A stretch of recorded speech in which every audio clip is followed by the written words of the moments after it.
Good afternoon. I would like to go over the 5 steps of the communication process.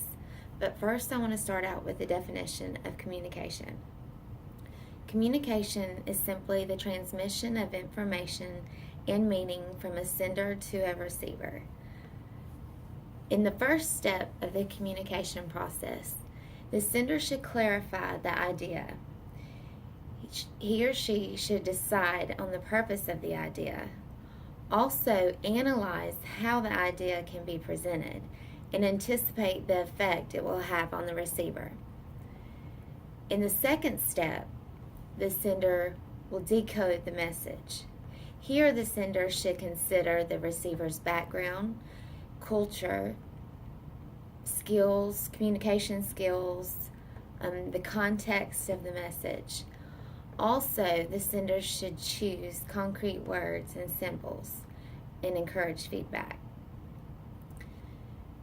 The third step, the sender selects a channel, and a channel is simply the medium over which the message travels.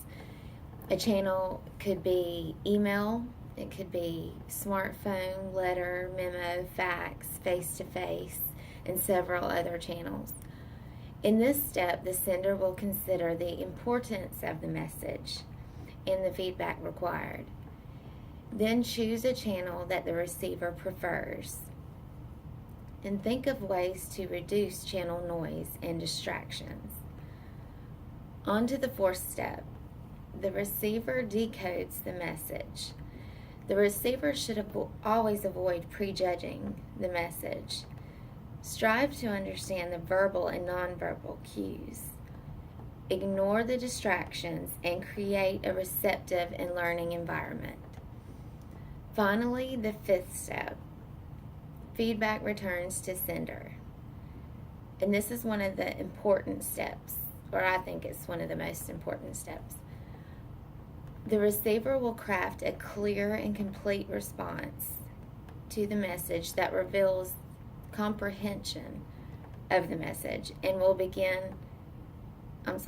then the receiver will begin the cycle all over again when he responds to the message.